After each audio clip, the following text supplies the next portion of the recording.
2015학년도 기출문제 같이 한번 방향 보도록 하겠습니다. 여러분, 이 문제 풀 때에 가장 중요한 건 연대 문제는 딱 언제나 세 개밖에 없죠. 비교하세요, 해석하세요, 비판하세요. 그죠? 사회계열 문제에서 비교하세요, 해석하세요, 비판하세요, 비판하세요. 이렇게 나오는 경우도 있고, 비교가 없이 해석, 그 다음에 해석, 비판 이렇게 나오는 경우도 있고. 그러니까 비교해서 비판의 범주에서 벗어나지 않는다. 맞지? 자, 그러면 이 문제를 풀 때 우리가 신경 써야 되는 거는 논제 자체의 방향이야. 맨 처음에 논제가 어떻게 됩니까? 인간과 동물의 관계에서 가나다의 논지를 비교하시오. 이렇게 되어 있습니다. 그러면 우리는 제이심은 가하고 나하고 다해서 인간, 그 다음에 동물과의 관계. 그지? 그러면 인간과 동물과의 관계를 보면은 각각의 제시문을 보고 관계를 우리가 규정해야 되잖아요. 근데 여러분, 이 제시문 가를 보세요. 가를 보면 어떤 제시문이야, 이거? 현상형 제시문이지. 현상형 제시문은 주로 스토리나 문학작품, 에피소드 이런 식으로 나와 있기 때문에 개념화가 잘 되어 있지 않아요. 그치? 그럼 개념화가 잘 되어 있지 않다는 건 뭘 의미하냐면 내가 주제의 범주 안에서 이 제시문을 개념화하지 않으면, 잘못하면 판사의 기록, 판사가 용모에게 어떠한 말을 했는지에 대한 내용을 정리하게 되면 논점과 무관한 글을, 즉 본문에 나와 있는 내용을 정리하고 끝나는 거지. 그렇게 되면 변별력이 있는 글이 될 수가 없죠. 그렇죠? 그 다음에 역시 제시문 나하고 다, 나다는 그래도 좀 낫죠. 나하고 다는 이론형 제시문이기 때문에 이론형 제시문은 핵심적 쟁점에 해당되는 개념들이 상대적으로 본문에 많이 들어와 있기 때문에 개념 파악을 하는 거는 조금 그죠? 이때 주의할 점 근데 뭐냐면 잘못하면은 본문에 나와 있는 개념을 갖고 와서 끝나는 경우가 있어. 우리가 비교할 때 가장 중요한 포인트는 뭡니까? 편입론술에서 비교에서 가장 중요한 건 핵심적 쟁점만 갖고 나오는 거예요. 핵심적 쟁점을 갖고 나와서 다른 제2시문의 쟁점과의 차이를 드러내는 거에서 끝나는 게 아니라 차이를 드러냈다면 그것의 의미를 분석하는 것이 논의의 초점이라고 했어. 이때 의미를 분석하는 것을 우리는 뭐라고 했습니까? 추론형 글쓰기. 한마디로 설명해 주세요라는 거죠. 차이가 뭔지 좀 더 설명해 주면 안 되냐? 이런 거지. 그래서 중요한 거, 자, 제가 먼저 방향을 잡았죠. 요거 대략 500자. 제2시문 가하고 제2시문 다해서 인간과 동물의 관계는 어떻게 됩니까? 위계적이죠. 그래서 여기에서 인간과 동물의 관계는 위계적이다. 위계적이야? 위계적이라는 것은 뭐야? 우월성이 있다라는 거야. 우열. 인간의 우월성. 그죠? 그리고 제2시문 나에서 인간과 동물의 관계는 수평적이야. 똑같아. 그럼 이 위계가 있다라는 말과 이 수평적이라는 말의 차이를 먼저 설명해 줘야 되겠죠? 근거가 있어야 되는 거야. 제2시문 나에서는요, 진화의 방향이 다를 뿐이지 진화 자체가 우월성과 열등성을 의미하진 않는다. 이렇게 돼 있어. 그러면 이쪽에서 위계가 있다는 거, 제2시문가에서는 인간의 동물에 대한 지배를 타당하다고 생각해. 혹은 인간은 동물을 일종의 수단으로 생각해. 두 개 다 타당한 겁니다. 그렇죠? 그러면 제2시문 다도 역시 마찬가지로 인간과 동물은 지배와 그 다음에 피지배의 관계 혹은 여기 위계로서의 동물에 대한 수단화는 가능하죠. 근데 수단의 속성이 다른 거야. 인간과 동물은 위계가 있고 그 다음에 위계가 있기 때문에 인간은 우월하고 동물은 열등해. 그죠? 근데 그럼에도 불구하고 이 수단의 갖고 있는 특성. 그래서 뭐가 발생합니까? 동물을 바라보는 인식의 차이라는 것이 있죠. 내용에서 보면 제20문단은 인간과 동물이 갖고 있는 뭐가 있다고 봐? 둘 다? 그쵸?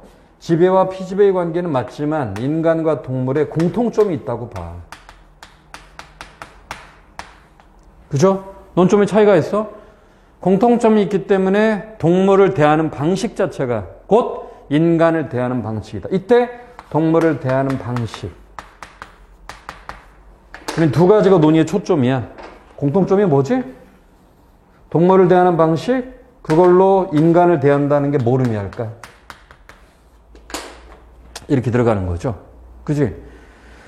이쪽에서는 차이는 있지만 동물을 함부로 대할 수는 없어. 이렇게 얘기하죠. 제20문가에서는 이 지배라는 말을 강조하기 위해서 동물을 물격화시킵니다. 동물과 사물은 다를 게 없어. 자, 근데 여기에서는 인간과 동물의 유사성을 강조한다면 여긴 차이점을 강조하는 거죠. 물격이란 말이 뭐야? 동물을 철저하게 뭐 한다고 보는 겁니까? 동물을 철저하게 대상화하는 거죠. 동물을 철저하게 타자화하는 거지. 이쪽은 동물을 철저하게 대상화하거나 타자화하진 않아. 수단은 수단이지만 그러한 물격과 대비되는 동물 자체가 갖고 있는 인간과 동물의 생명성이라고 하는 것이 있다고 봅니다. 근데 이게 왜 중요하냐? 이런 생명성이라는 공통점을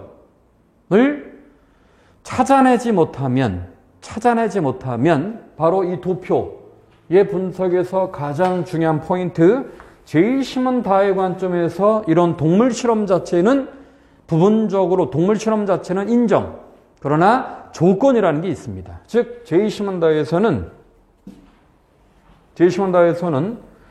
동물 실험은 인정해. 실험할 수 있어. 왜? 인간의 행복을 위해서. 그러나 실험할 수 있지만 이 동물 실험엔 제한 조건이라는 게 있어. 이걸 찾아내지 못하면은 제20문다를 찾아내지 못한 거야. 즉 제20문다와 제20문다의 쟁점적 차이를 포착하지 못했다면 이 제20문다의 관점에서 이 동물 실험은 한계를 갖고 있다는 말을 뽑아내지 못하면 안 된다는 거야.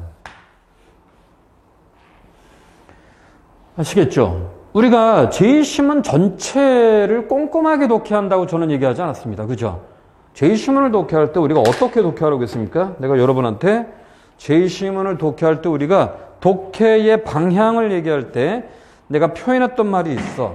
자, 비교도 쟁점적 비교, 해석도 쟁점적 해석, 비판도 쟁점적 비판이야. 즉 전체의 내용이 중요한 것이 아니라 이 주제와 관계된 쟁점적 비교, 쟁점을 기반으로서 비교하고 그 다음에 해석하고 그 다음에 비판해야 되는 거야. 전체의 내용을 갖고 오면 단순한 요약이죠. 이건 연세대학교뿐만 아니라 고려대학교도 동일해. 이 내용을 이해하지 못하면 본문을 갖다 베끼게 되겠지. 그럼 여러분의 글에 변별력이 없겠지. 맞습니까? 그죠? 자, 그러면 제20문 나의 입장은 인간과 동물의 동등성이거든. 우리는 진화의 방향이 다를 뿐이지 진화에서의 위기라는 건 존재하지 않는다. 이렇게 표현하죠. 실제로 그 초파리인가 파리하고 우리가 90몇 %가 유전자 동일하죠. 여기 파리가 있다고 해서 파리하고 나하고 동일합니다. 그러나 뭐가 다릅니까? 여러분 왜 유전자 스위치라는 게 있지? 유전자 스위치. 그죠? 우리가 RNA와 DNA 구조에서 바로 DNA라고 하는 것이 뭐예요? 바로 RNA를 활성화된 RNA가 DNA인가? 건드리지 말았어야 됐어. 어쨌든 그래서 그러한 유전자 구조에서 인간과 그 다음에 초파리의 차이는 인간은 우리가 지금 손, 그 다음에 기관, 이런 외형, 이런 것들이 액츄얼라이즈 될 수 있게끔 하는 것이 바로 유전자 스위치인데 인간은 초파리보다 그 스위치가 월등히 많이 발전이 있는 거죠.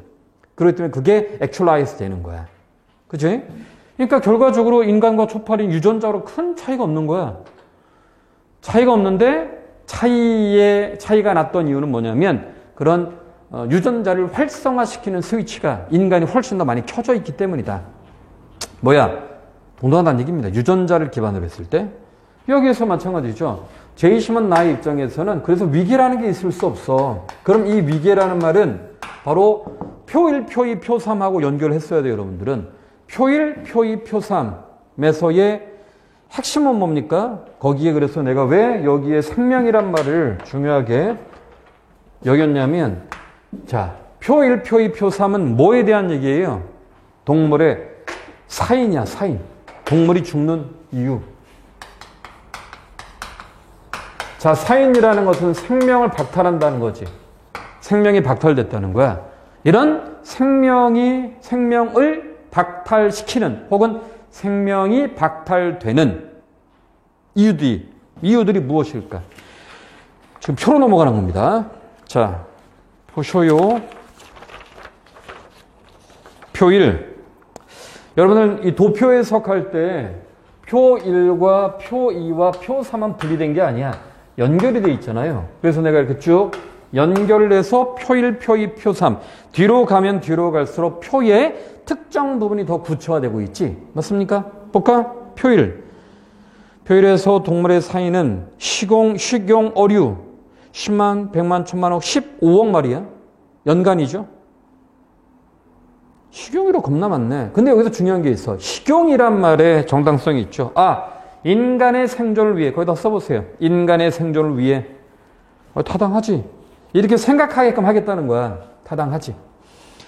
여러분들은 표 1에서 동물들의 사인을 비교했을 때 식용 어류가 10만, 100만, 1000만, 15억 마리에 비하여 고양이가 죽인 야생동물, 고양이가 야생동물을 죽였다라는 말이 왜 나왔을까요?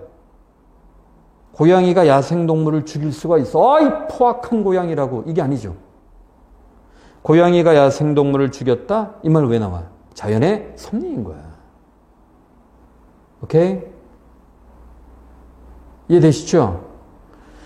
자, 그러면 이게 고양이가 죽인 야생동물 10만, 100만, 1000만, 억, 2억 2천만 마리. 이 동네 고양이는 킬러들인가? 뭐 이리 많이 죽여? 이거 어떻게 알아냈지? 근데 그거에 비하여 실험용 동물은 어떻습니까? 10만, 100만, 대략 400만 마리 정도다. 현상이죠. 의도가 뭐야? 야, 실험용 동물은 400만 마리밖에 안 된다는 건 인간의 생존을 위한 식용, 그리고 자연의 섭리인 고양이가 죽인 야생동물의 숫자에 비해서 월등히 적어라고 말하고 싶은 거야. 숫자를 이렇게 대비해 놓은 건 이유가 있는 거죠. 우리가 그 이유를 찾아내면은 이 문제를 내가 분석하지 못한다는 거야. 찾아내지 못하면. 맞습니까? 그치? 그럼 도표 2를 봐. 도표 2에서는 이제 그 실험용 동물을 또 구체화시키는 거야. 그래서 여러분들은 도표 2에서는 이러한 실험용 동물 400만 마리 중에서 그 동물들이 또 어떠한 동물들로 이루어져 있는지를 분석하고 있다. 두 번째 표에서 들쥐가 300만 마리야. 들쥐 300만 마리 왜 나왔을까? 들쥐가 300만 마리다. 아이, 쥐 새끼. 내가 오늘 왜 이러지? 진정합시다. 아이, 쥐 새끼. 내가 지금 쥐 새끼라고 했지. 왜 그랬을까?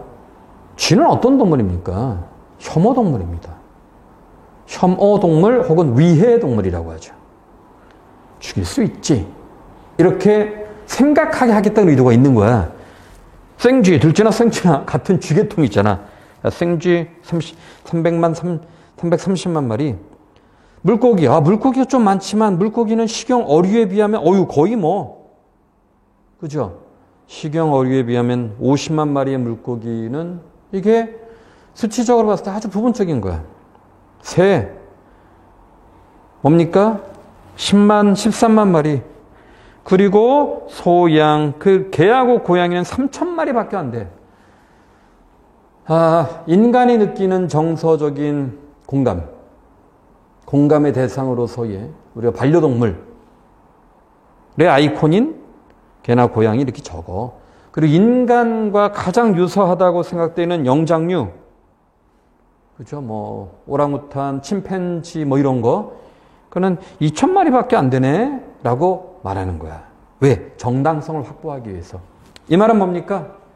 동물 실험에서의 대부분은 위해동물이나 혐오동물에 해당돼. 여기에 뭘 개입하지 않는 거야. 그런 동물의 생명의 가치는 떨어진다고 보는 거야. 훨씬 더 대상화해도 문제가 없다고 보는 거야. 제2심은 이래 관점에서 전혀 문제가 없죠. 왜? 물격에 해당되는 거니까. 우리가 누구를 죽이든 그게 뭔 관계야? 어디 갔어? 제2심은 가. 물격. 오케이? 이 맥락을 가지고 이 문제를 풀어달라는 얘기지. 내가 다 말하면 안 되는데. 오케이. 맞습니까? 이해됨? 자, 3번은 요건 여러분들 내가 퀘셔너블하게 냅두겠어. 3번은 보세요. 인공 판막 이식 4,000건인데 항생제 처방 횟수가 500만 건이야. 5천만 건이냐? 10만, 100만, 1000만이네. 5천만 건. 맞습니까? 동물 실험으로 개발된 치료법의 활용 정도라고 되어 있는데 동물 실험을 통해서 연간 항생제, 그 다음에 천식 치료제, 전신 혹은 부분 마취 수술 등 이건 다 뭡니까? 인간의 생명 자체를 연장하거나 그렇죠? 인간의 생명을 유지하도록 만드는 방법을 위해서 동물 실험을 통해서 이러한 성과가 나타났다. 이렇게 보는 거지. 그럼 이러한 성과가 나타났다라고 말을 하게끔 해주는 이런 성과가 나타날 수 있다, 나타났다라고 말을 하게끔 해주는 근거는 제2심은 가의 관점으로 봤을 땐 철저하게 동물을 대상화할 수 있기 때문에 그래. 그런데 그거는 너희들이 신경 쓰지 않아도 돼. 거기에 어떤 윤리적인 딜레마를 겪지 않아도 돼. 왜? 동물은 물격일 뿐이야. 그러나 제2심은 다의 관점에서는 이게 타당할까 타당하지 않을까? 제1심은 다의 관점에서는 타당할까 타당하지 않을까? 이게 포커스입니다. Right? 이해됨? 자, 내가 지금 여러분에게 좀 이따 다시 이거 끝난 다음에 설명해 줄 거야. 내용은 설명할 거야. 그러나 여러분들이 글을 먼저 쓰고 우리가 그전에는 6시 30분에 대략 시작을 해서 7시 20분 반까지 다 설명하고 난 다음에 여러분들로 하여금 글을 쓰게 했다면 지금은 내가 오늘도 좀 방향을 많이 잡긴 했어. 방향을 좀 적게 얘기하고 여러분들로 하여금 글을 쓰게 한 다음에 뒷부분에 다시 설명하도록 하겠습니다. 그래야지 여러분에게 좀 더 도움이 될 테니까. Right? 근데 제2심은 다의 기준으로 봤을 때, 이 제2심은 다의 기준으로 봤을 때 이러한 도표에 나와 있는 실험 자체의 타당성. 여기 보면은요, 나바다 각각의 입장에서 근거를 평가시오라고 되어 있습니다. 그렇죠? 뭐의 근거? 이 도표를 통합적으로 해석하고 나바다 각각 입장에 근거하여 평가하시오. 이러한 실험 자체가 타당한가 타당하지 않은가? 맞습니까? 그럼 제2심은 다 각각의 관점에서는 어떨까? 말을 잘못했다. 이게 나였지 나. 그럼 나에서는 당연히 타당하지 않은 거야. 오케이? 다에서는 그건 타당할까 타당하지 않을까? 이게 포커스가 되는 거지. 맞습니까? 그런데 제2심은 가와 혼돈하면 안 된다는 거야. 제2심은 가는 철저하게 타자화시킬 수 있기 때문에 동물을 맘대로 해도 돼. 그러나 제2심은 다의 관점에서는 대상화하는 것까지는 인정. 그러나 분명히 조건이 있다고 해서 그 조건을 찾아내지 못하면은 이 내용의 변별력 있는 쟁점들을 찾기는 어렵다. 이렇게 보는 거야. 맞습니까? 오케이. 자, 지금이 7시 5분입니다. 5분 정도 브레이크하고 오늘은요. 얘 먼저 하세요. 얘 먼저 8시 20분까지 딱 1시간. 물론 당연히 얘를 하기 위해선 저건 기본이 돼야 되는 거야. 알겠죠? 비교는 기본이 돼야 되지. 쓰는 거는 얘를 먼저 쓰고 저거는 기본적으로 아웃라인을 잡아두고 그렇게 하셔야 되겠죠? 오케이. 오늘의 포커스는 도표 해석, 그 다음에 이에 따른 평가, 비판형 글쓰기에 해당되는 것이 포커스가 특히 제2심은 다에 대한 명확한 이해가 변별력을 좌우하는 조건이 된다. 오케이?